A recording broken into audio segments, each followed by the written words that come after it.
भागवत में जो सृष्टि निर्माण की कथा आती है वो पद्मनाभ स्वामी से ही प्रारंभ होती है। ब्रह्मा जी का प्रागट्य कैसे हुआ?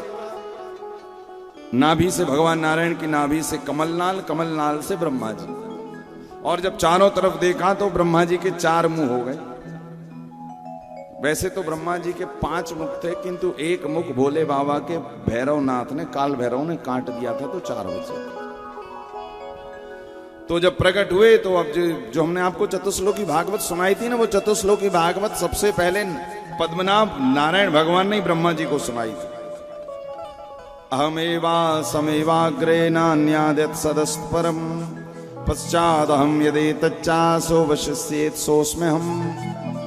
ये भागवत के 4 श्लोक भगवान पद्मनाभ ने ही ब्रह्मा जी को सुनाए थे। और इन 4 श्लोकों का मतलब क्या है? भगवान पद्मनाभ ने ब्रह्मा जी से कहा था, ब्रह्मा जाओ जाकर सृष्टि बनाओ, दुनिया बनाओ। ब्रह्मा जी ने कहा, प्रभु हमें क्षमा कर दो। क्यों?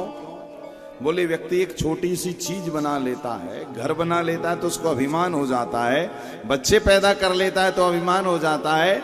तो यदि मैं कहीं दुनिया बनाऊंगा और मुझे अभिमान हो गया, फिर क्या होगा? तो भगवान कह रहे हैं, ब्रह्मा तुम दुनिया बनाओ, किंतु ये सोचकर मत बनाओ कि ये दुनिया मेरी है, ये शरीर मैं हूं, ये दुनिया नहीं नहीं नहीं। तो बोले, मैं नहीं, मेरा नहीं, ये तन किसी का है दिया, जिसने दिया बड़ी शान से, लेने वाला है अभिमान से। मैं नहीं, मेरा नहीं, ये तन किसी का है। जीवन में भैया जब कभी अभिमान आ जाए ना कि हमने किया, तो जरा 2 मिनट अपने सांसों का चिंतन कर लेना कि वो तुम्हारी अपनी नहीं है, वो परमात्मा ने तुम्हारे शरीर में दी है। किसी भी बात का अभिमान आए, और व्यक्ति को जब अभिमान आता है तभी तो मुख से अपशब्द निकलते हैं, चाहे वो धन का हो, पद का हो, मद का हो, किसी भी चीज का।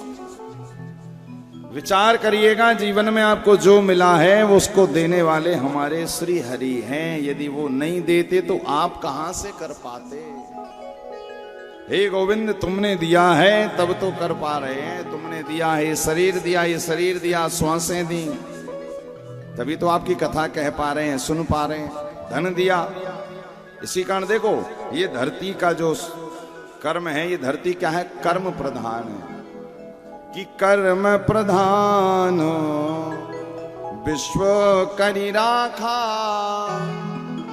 इसी कारण धरती पर आने के बाद कर्म जरूरी है, किंतु फल, बोले फल परमात्मा देंगे। और किसको कैसा फल मिलता? बोले जैसा कर्म।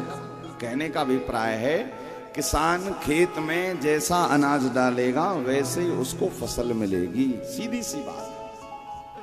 कल हमने आपको कथा सुनाई गोवर्धन की, तो जब गोवर्धन की कथा हो प्रसंग आया भागवत में, तो वहां पर लिखा है कि भगवान कृष्ण ने नंद बाबा से कहा कि नंद बाबा आप इंद्र का पूजन क्यों करते? यहां पर लिखा हुआ है कि पर्जन्यो भगवान इंद्रो मेघास्तस्यात्ममूर्तयः ते भी वर्षन्ति भूतानां प्रीणनम जीवनम पया। भगवान कृष्ण ने नंद बाबा से पूछा, बाबा आप इंद्र का पूजन क्यों करते हैं? तो नंद बाबा कह रहे हैं, इंद्र का पूजन करते हैं तो इंद्र पानी गिराते हैं, बरसात होती है, जिसके कारण हम यदुवंशियों के पहाड़ों पर खेतों में घास होती है, और वो घास खाकर हमारी गाय दूध देती, तो हमारा घर परिवार चलता। तो कन्हैया ने कहा, बाबा तुमसे किसने कह दिया कि इंद्र पानी गिराता है? बोले बाबा ऐसे तो कितने लोग हैं जो इंद्र का पूजन कर रहे हैं और जो नहीं कर रहे, तो क्या उनके खेतों में पानी नहीं गिराएगा? जो पूजन कर रहे क्या उन्हीं के खेतों में पानी गिराएगा? अब जब कन्हैया ने ये बात कही, सुनंद बाबा मौन हो गए। अब क्या जवाब दे? भाई देखो, जैसे कथा सुनने अब कुछ लोग आते कुछ नहीं आते, तो इसका मतलब ये थोड़ी उन पे भगवान की कृपा नहीं। भाई धरती पर पैदा होने वाले हर एक मनुष्य पर उनकी कृपा है, चाहे वो उनकी कथा सुने ना सुने, उनके मंदिर जाए ना जाए, वो तो यहाँ पैदा हो गया, मतलब भगवान का अंश बन गया उसके अंदर। ईश्वर अंश जीव अविनाशी, चेतन अमल सहज सुख राशि, गोस्वामी जी कह रहे हैं। यहाँ पर पैदा होने वाले घर में यदि 5 बच्चे हैं तो हैं तो पिताजी का अंश, भले पिताजी उसको प्यार करे ना करे, वो तो अपने नाम के बाद ही रखेगा ना, मैं इसका पुत्र हूं। ठीक इसी प्रकार धरती पर पैदा होने वाला जीव मात्र सब नारायण की संतान है। तो भगवान कृष्ण यही कह रहे हैं नंद बाबा से, बाबा क्या जो लोग इंद्र का पूजन नहीं कर रहे हैं तो क्या उनके खेतों में इंद्र पानी नहीं गिराएगा? क्या हमारे तुम्हारे खेतों में पानी गिराएगा? अब नंद बाबा मौन है। कन्हैया ने आज गोवर्धन पूजन का वास्तविक महत्व बताया कि इंद्र का पूजन बंद करो और गोवर्धन का शुरू क्यों करो। क्योंकि देखो भगवान कृष्ण लिखा है श्रीमद् भागवत में, कहीं ना कहीं ठाकुर जी बड़े प्रैक्टिकल हैं जीवन में। उन्होंने कहा, आप नंद बाबा से कहा, आप इंद्र का पूजन कब से करते आ रहे हैं? बोले हमारे पूर्वजों से होता आ रहा।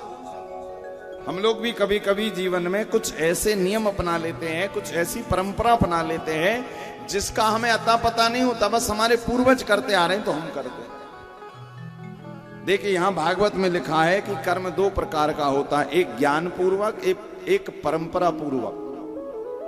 परंपरा पूर्वक कर्म का मतलब है कि हम कर रहे हैं किंतु हमें पता नहीं कि हम कर क्यों रहे हैं। एक परंपरा बन जाती है। हमने एक कथा बताई थी ना आपको कि विवाह हुआ है घर में, तो बिल्ली मरी, तो सास ने गलती से बिल्ली मर गई, तो गलती से बिल्ली मर गई तो उस घर की परंपरा बन गई कि जब जब शादी हो तब तब बिल्ली मारे। कहते हैं ऐसे ही एक घर की सास, एक घर की बहू घर के जब झाड़ू लगाए तो दरवाजे पे 7 बार झाड़ू को पटकती थी। तो पड़ोसन ने पूछा क्यों पटकती है? बोले हमारी सास पटकती थी तो हम पटकते हैं। सास से पूछा गया तुम क्यों पटकते हो? बोले हमारी सास पटकती थी तो हम पटकते हैं। उस बूढ़ी अम्मा से पूछा गया, बोले क्यों, तुम क्यों पटकते हो? बोले हमारी सास पटकती थी। अब बोले क्यों पटकते? बोले हमें पता नहीं किंतु हाँ 7 बार पटका जाता है। ये हो गया परंपरा पूर्वक कर्म। हमें पता नहीं है क्यों कर रहे हैं किंतु कर रहे हैं बस। कई जगह मैं कथा करने जाता हूं और कई कई घरों में कई कई ऐसी जगहों पर ऐसे ऐसे नियम बने रहते हैं। कई भगवान के सामने, माँ के सामने, देवी जी के सामने बलि चढ़ाते हैं। हम उनसे पूछते भैया क्यों चढ़ाते? बोले हमारे पूर्वज चढ़ाते थे। कैसा शास्त्रों में कहीं लिखा तो है नहीं। और जब जब आपको कोई परंपरा, कोई रीति रिवाज ऐसा हो जिसमें किसी जीव की हत्या हो तो शास्त्रों का अध्ययन करिए। माँ कभी किसी जीव की हत्या ग्रहण क्यों करेगी? जब माँ स्वयं बेटे को जन्म देने वाली है, भला वो किसी का जीव का क्यों ग्रहण करेगी? किंतु हम अपने स्वार्थवश परंपरा, बोले महाराज हमारे यहाँ परंपरा चली आ रही है। कहते हैं एक सज्जन एक बार गए प्रयाग गंगा स्नान करने के लिए। अब गंगा स्नान करने गए, वहां कोई था नहीं और सेठ जी थे। सेठ जी के पॉकेट में पैसा ज्यादा था तो उन्होंने कहा क्या किया जाए अपनी पैंट को छिपाने के लिए। तो उन्होंने पैंट रखा और उसके ऊपर प्रयाग में बालू है, रेत, तो वो बालू से शंकर जी जैसे बना दी आकार और उसके अंदर पैंट छिपा दिया और चले गए गंगा स्नान के लिए। अब वहां पर जो भी व्यक्ति आ रहा है वो ये सोच रहा है कि अच्छा गंगा जी के तट पर ऐसे बालू की शंकर जी बनाने का नियम है। तो उन्होंने क्या किया, वो जो बालू बनाकर गए ना उस पर एक बेलपत्री और चढ़ा गए ताकि किसी को लगे कि शंकर जी और अंदर है पेंट। अब जैसे ही उन्होंने किया सो जितने लोग आ रहे हैं सब ऐसे ही शंकर जी बना बनाकर और पूरे में शंकर जी हो गए। अब जब सेठ जी वापस आए तो महाराज अब उनके शंकर जी कहाँ हैं? गायब हो गए। क्योंकि कौन से क्योंकि पेंट किसके नीचे कहाँ देखे आ जाए। अब सब में देख रहे मिले ही नहीं। तब उनकी दिमाग में बात आई, बोले बताओ ये लोग, एक व्यक्ति ने यदि कोई काम शुरुआत कर दी तो लोग फिर उसको परंपरा बना लेते। और याद रखिएगा कर्म की सिद्धि कब होती है? जब कर्म ज्ञान पूर्वक किया जाए कि हम क्यों कर रहे हैं, हम कथा क्यों सुन रहे हैं, कथा में क्यों बैठे हैं, हम ये चीज क्यों कर रहे हैं, हम भोजन क्यों कर रहे हैं। ये जब ज्ञान पूर्वक कुछ किया जाए, क्योंकि भागवत कह रही है कि इस धरती पर जब ज्ञान पूर्वक कोई कर्म किया जाता है तब वो कर्म सिद्ध होता है। कि कर्मणा जायते जंतु कर्मणैव विलीयते सुखम दुखम भयम क्षेमम कर्मणैवाभिपद्यते।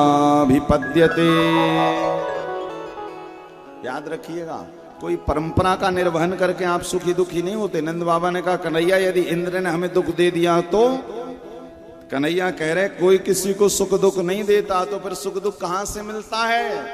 बोले काहू न को सुख दुख कर दाता, काहू न को सुख दुख कर दाता, काहू न को सुख दुख कर दाता, काहू न को सुख दुख कर दाता, निज कृत कर्म भोग सब भ्राता, निज कृत कर्म भोग सब भ्राता, काहू न को सुख दुख कर दाता, काहू न को सुख दुख कर दाता, काहू न को सुख दुख